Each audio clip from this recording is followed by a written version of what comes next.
Number 7 on my fantasy playlist, August 30th, 2015. Aaron Bowman, Driver's Seat at number 7, up one notch from number 8 the previous week. Probably one of the most underrated, underappreciated singers right now. Aaron Bowman. Driver's Seat should be a big hit alongside with Cool for the Summer by Demi Lovato. This was a perfect summer hit. Played alongside Cool for the Summer. Can't Feel My Face. This Summer's Gonna Hurt Like a You Know What by Maroon 5. Played alongside those records, but it's just not happening. It's just not happening for Erin Bowman. I mean, this is a very talented, very lovely, vivacious singer, and she's just not getting any traction. A little bit of history on her. She was born in 1990. She's from New Jersey. She sang all of her life. She sang on school performances, talent shows. She sang in shopping malls. Some of those talent shows, by the way, on the Jersey Shore itself. And her 8th grade choir teacher gave her a chance to sing solo in front of class. It might have been in front of an auditorium, but either way, it's a big deal for somebody who's 12 or 13 years old to sing by themselves in front of class and all the classmates clapping and say, "Yeah, that's great." You know, that's cloud nine. That is cloud nine right there. 2008, she graduated from high school and she commuted to New York City, back and forth to New York City. As she got real busy, started making demos. She met with producers. She auditioned for production companies and for girl groups, and she did hook up with a producer.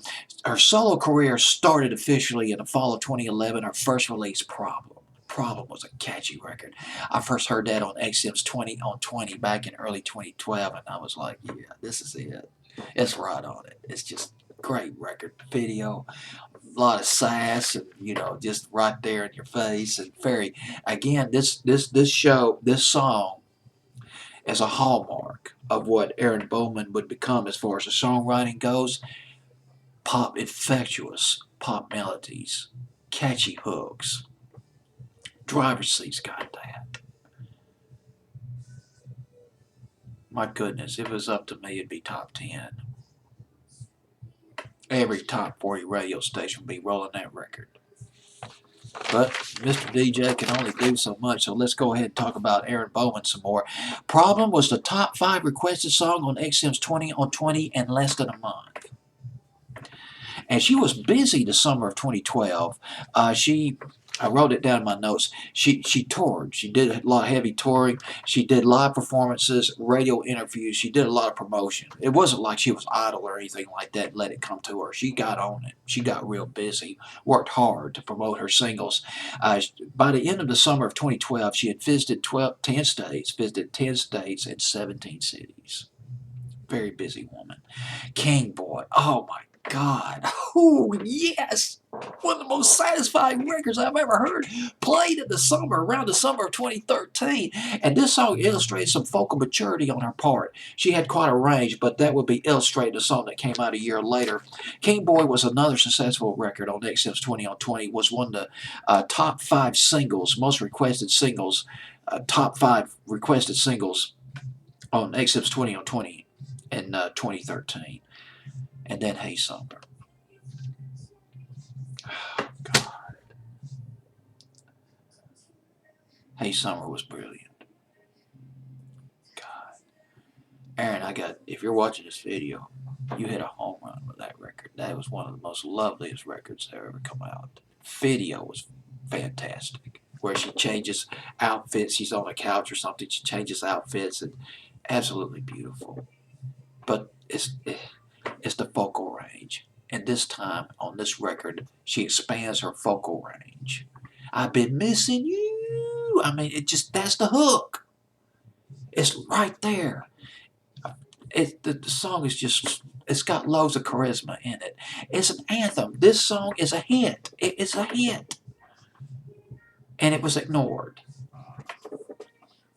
Went to number 1 on my fantasy playlist. If I compiled the top 100 records of 2014 on my fantasy playlist, based on my fantasy playlist, 2014, this song would have been at least number 1, maybe number 2, number 3. This was a classic summer record that did not happen. And then she came out with another song called Keep Me Warm. This was another catchy record. It was It was featured on a McDonald's commercial, but "Keep Me Warm" it was played a little bit by the Pulse on XM radio, but I think the song was released maybe a little too late in the season for it to have a full impact. If the song had been released in November, late October, November, came right in time for all those big snows that hit Boston in November. And I could see people listening to that song on the radio, "Keep Me Warm," and they're thinking, "Yeah, this is it." They'll be 20 years from now. They'll be thinking, "Keep Me Warm" by Aaron Bowman, but it didn't happen. "Keep Me Warm" didn't happen either. I just, I can't say enough good things about this woman. I kind of followed her over the last 3 or 4 years. She's come out with one great record after another. They're radio friendly songs. They're not going to offend anybody. Her songs can be played on top 40, on adult top 40 radio. But it happens. Some artists, they come out with one good record after another and they get ignored. Same thing happened to another artist I remember back in the 2000s, Fifi Dobson from Canada. She came out with some songs that had some major bite in it. Nothing. Nothing. Absolutely nothing. Well, I gave my pitch for Aaron Bowman, and now here's another thing about Aaron Bowman. And she's got a video on YouTube where she performs at the Bitter End. The Bitter End. We are talking one of the major, historic, iconic nightclubs in the nation. The Bitter End in Greenwich Village, New York City, opened in 1961. Loads of comedians have performed there, including Cheech and Chong and Joan Rivers. The artists, oh God, who's all the pop and rock and roll artists. Joe Walsh has performed there. Sean Colvin. And she did that song "Sonny Come Home" back in the 90s. Lady Gaga, the Spin Doctors, America, Sam and Dave, everybody's performed at the Bitter End. That shows you how talented she is to get a spot to sing in a place called the Bitter End. I want to see her sing, I think the Troubadour. One of Los Angeles' iconic nightclubs, the Troubadour. I'd like to see her play at a Troubadour. I think she'd do well performing at the Troubadour. Troub in Los Angeles. We got to make things happen for Aaron Bowman. We've got to do it. Maybe if she just took all of her songs, "Problems," "King Boy," "Keep Me Warm," "Hey Summer." Oh God, "Hey Summer" is just, it's number one. It is number one. The others are top 10s or top 20s, but that record was number one.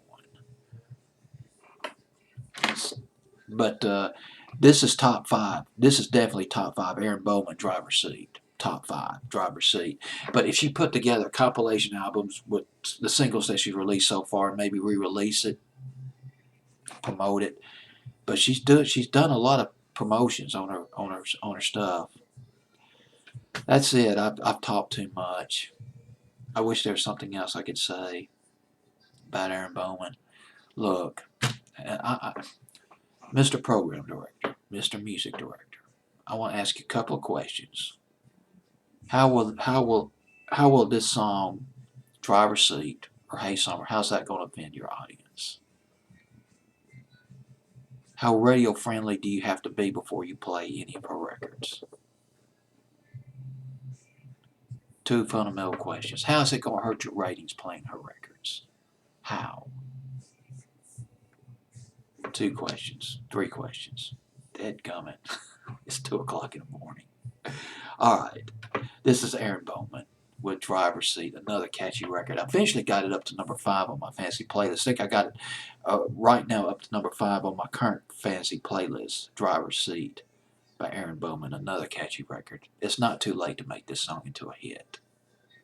Take my word for it, it's a smash, as they used to say back in the day.